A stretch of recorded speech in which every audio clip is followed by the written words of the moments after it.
یہ اعمال جو ہیں، نماز ہو گئی، روزہ ہو گیا، حج، زکوٰۃ، اچھے بول، میٹھا بول، اچھے اخلاق، اچھے معاملات، اللہ کے ہاں ان کی قیمت اسی وقت لگتی ہے جب دل کے اندر ایمان ہو، ورنہ اللہ کے ہاں ان کی کوئی حقیقت نہیں۔ تو میرا آپ کا سب سے قیمتی اثاثہ ایمان ہے۔ ابھی کچھ دن پہلے میں ایک چیز پڑھ رہا تھا کہ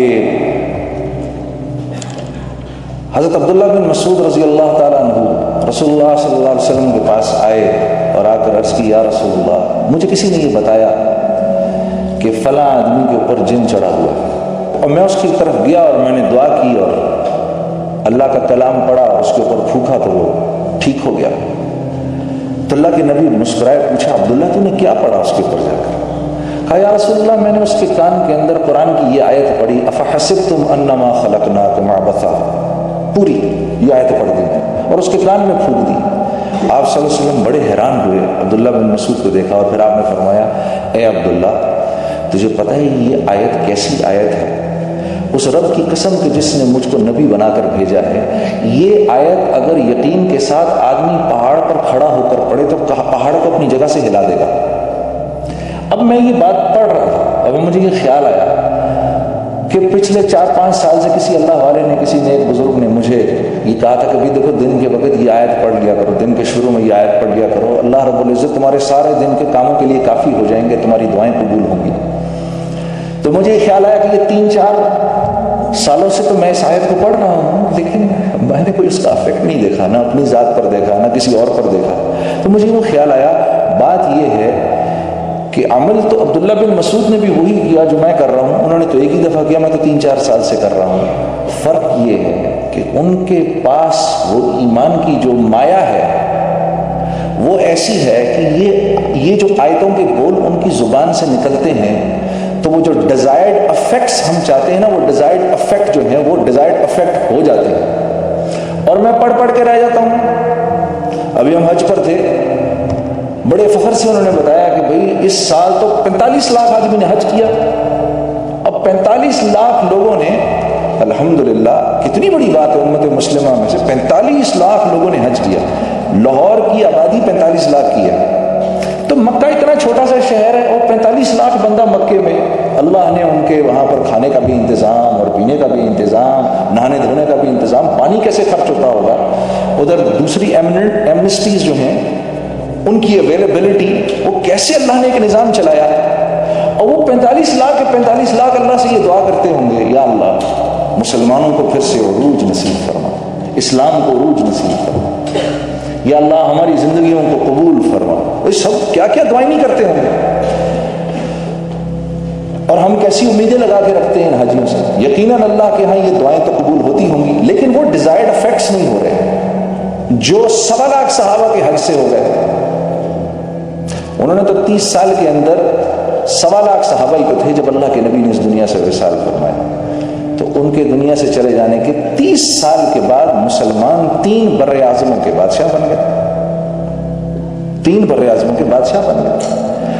کیا ہوا؟ فرق کیا ہے؟ وہ ایمان کی کمی فرق ہے میرے دوستوں، اور کوئی نہیں۔ اعمال وہ بھی وہی کرتے ہیں، وہ بھی وہی کرتے تھے جو میں اور آپ کر رہے ہیں، بلکہ ہم زیادہ کر رہے ہیں۔ عبداللہ بن مسعود ایک دفعہ تابعین کی ایک جماعت بیٹھی ہوئی تو ان سے فرمانے لگے، اے تابعین کی جماعت، آج تم لوگ روزے بھی زیادہ رکھتے ہو، نماز بھی زیادہ پڑھتے ہو، قرآن بھی زیادہ پڑھتے ہو۔ صحابہ اتنا نہیں کرتے تھے، لیکن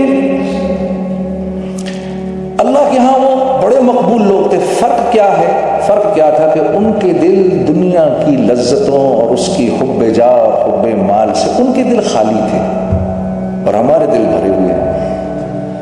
میرا دوست ہے سعید انور، کرکٹ پلیئر جو ہے ہمارا، میں اور وہ جماعت میں ایک ساتھ سفر کرتے ہیں، تو وہ ایک بات اکثر کہتا ہے اور بڑی اچھی بات وہ کہتا ہے۔ وہ یہ کہتا ہے، دیکھو ایک کنواں ہے نا جس میں پانی ہے، ٹھیک ہے، اس کنویں سے سب نفع اٹھا رہے ہیں، اگر اس کنویں کے اندر ایک مرا ہوا کتا گر جائے، اگر ایک مرا ہوا کتا ہی تو ہے، اتنا بڑا کنواں ہے بھائی، اتنا پانی بھرا ہوا، ایک مرا ہوا کتا ہی ہے، اب مجھے بتاؤ ہم میں سے کیا کوئی بھی اس کنویں سے کوئی نفع اٹھا سکتا ہے؟ نہیں اٹھا سکتا۔ آپ اس میں پانی پہ پانی بھرتے رہو، کوئی نہیں۔ لوگ کہیں گے 1 منٹ رکو، سب سے پہلے اس مرے ہوئے کتے کو باہر نکالو، اس کو باہر نکالو، اس کے باہر نکل جانے کے بعد اب جو تم چاہتے ہو وہ ہو جائے گا۔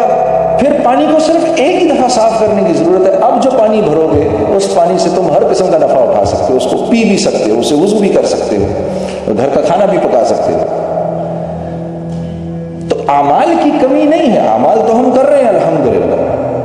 میرے عزیز دوستو، میرے بھائی اور میری بہنوں، فرق صرف یہ ہے کہ ہمارے دل ایمان کی مایا سے خالی ہے۔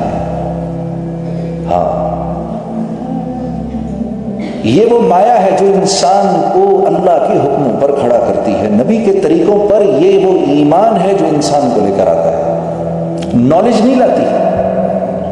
نا نا نا نا، نالج تو آپ ویسٹ کے اندر چلے جائیں، نان مسلمز جو ہیں اس وقت ایسے سے بخاری پڑھا رہے ہیں، ایسے سے مسلم پڑھا رہے ہیں، قرآن کی ایسی تفاسیر کر رہے ہیں۔ نالج کے آ جانے سے کیا ہوتا ہے؟ نالج کے آ جانے سے اس عمل کی رغبت بڑھ جاتی ہے، شوق بڑھ جاتا ہے، رغبت بڑھتی ہے، شوق بڑھتا ہے۔ اب دل کرتا ہے اچھا مجھے نماز ایسے پڑھنی ہے، اب میں ایسے پڑھوں گا، دیکھنا جا کر۔ لیکن پہلے تو نماز پڑھنے کا شوق ضروری ہے نا، پہلے تو زمین پر ہل چلا کے اس کو نرم کرنا ضروری ہے۔ اگر اس کو نرم نہیں کرو گے اور بیج اوپر ڈال دو گے تو وہ تو بیج تو اندر جائے گا ہی نہیں، وہ چڑیاں آئیں گی وہ بیج کھا کے لے جائیں گی اپنے ساتھ۔ جب ایک دفعہ یہ دل کی زمین نرم ہوگی، اب اس میں جو بیج ڈالو گے میرے دوستو، وہ اندر جا کر اپنا منہ موڑے گا اور زمین کا سینہ پھاڑ کے باہر نکل آئے گا۔ ہاں، پھر ایک کومپل بنے گا، اس کومپل کی حفاظت کا وعدہ اللہ نے کیا ہے۔ اس کومپل کی حفاظت کا وعدہ اللہ سے ہے۔ جو ایمان بنانے کی محنت کرے گا، اب وہ جو اعمال کرے گا اور ان اعمال سے وہ اللہ سے جو کچھ لینا چاہتا ہے وہ دینے کا وعدہ اس سے اللہ نے کیا ہے، وہ ملے گا۔ اس بات پر اللہ کی قسم اٹھائی جا سکتی ہے۔ اور اگر ہم نے 10% بھی کر لیا جو صحابہ کرتے تھے، 10%، اگر ہم نے 10% محنت بھی کر لی جو صحابہ نے کی، تو ہمیں جو اس کا اجر ملے گا وہ صحابہ سے 50 گنا زیادہ ملے گا، کیونکہ ہم کمزور ہیں۔ 1400 سال ہو گئے ہمارے نبی صلی اللہ علیہ وسلم کو اس دنیا سے پردہ فرمائے ہوئے۔ ایمان کس کو کہتے ہیں؟ کسی کی ذات پر ایسے اعتبار کر لینا کہ پھر اس کی بات کو سچا مان کے پھر اس کے پیچھے چلنا، یہ ایمان ہے۔ ہاں یہ دیکھو، ٹھیک۔ تو سوچو کہ کیا آپ صلی اللہ علیہ وسلم کی ذات گرامی تھی کہ جس کی نظر ایک مرتبہ ایمان کی حالت میں اللہ کے نبی کے چہرے پر پڑ جائے، جس کی نظر ایمان کی حالت میں ایک مرتبہ رسول اللہ صلی اللہ علیہ وسلم کے چہرے پر پڑ جائے میرے دوستو، اس شخص کا درجہ اب ایسا ہے، اس شخص کا درجہ اب ایسا ہے کہ قیامت تک آنے والے جتنے اللہ والے، جتنے غوث، قطب، ولی جتنے بھی ہیں، وہ سب مل کے بھی اس صحابی کے درجے کو نہیں پہنچ سکتے۔ یہ میں آپ کے سامنے ان کی بات کر رہا ہوں، آپ سمجھے میں نے کیا کہا؟ کسی کی بات کو ایسے مان لینا، اس کی ذات کو سامنے رکھتے ہوئے اس کی بات کو ایسے مان لینا۔ تو میں کس کی بات ماننے کو آپ کو کہہ رہا ہوں؟ جن کے چہرے کو ایمان کی حالت میں اگر کوئی دیکھ لے تو اس کا درجہ اللہ پاک کے یہاں ایسا ہے کہ کائنات میں جتنے کتب غوث اور ولی آئے وہ اس کے درجے کی برابری نہیں کر سکتے۔ کسی نے حضرت حسن بصری سے پوچھا آپ افضل ہیں یا حضرت امیر معاویہ افضل ہیں؟ تو چیخ نکل گئی حضرت حسن بصری کی۔ آپ نے فرمایا اور تابعین میں رئیس التابعین کہتے ہیں ان کو، حضرت حسن بصری کو کیا کہتے ہیں؟ رئیس التابعین، تابعین میں سب سے بڑے تابعی تھے یہ۔ حضرت علی کرم اللہ وجہہ کی صحبت ملی ان کو،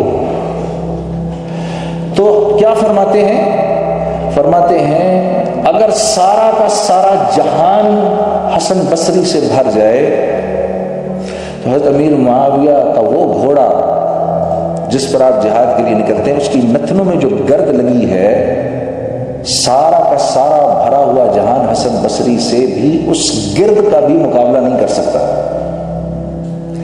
یہ ہے وہ درجہ اس انسان کا جس نے ایمان کی حالت میں رسول اللہ صلی اللہ علیہ وسلم کے چہرہ مبارک کی زیارت کر لی. تو سوچو جب اس زبان سے جب اس نبی آخر الزمان کی مبارک زبان سے جو بات نکلتی ہوگی، ذرا سوچو اللہ کے ہاں اس کی کتنی قیمت ہوگی، کتنی قیمت ہوگی اس کی اللہ کے ہاں. اور اگر میں اس بات کو ماننے والا بن جاؤں تو میں اللہ کے ہاں قیمتی ہو جاؤں گا کہ گھٹیا ہو جاؤں گا؟ کیا ہو جاؤں گا؟ قیمتی ہو جاؤں گا. اب میری دعا اللہ رد کریں گے کبھی؟ نہیں کریں گے کبھی. اب مجھے اللہ ایسی زندگی دیں گے دنیا کے اندر، اللہ اب مجھے اللہ اس دنیا میں ایسی زندگی دیں گے میرے دوستو جس زندگی کی ہم میں سے ایک ایک تمنا رکھتا ہے.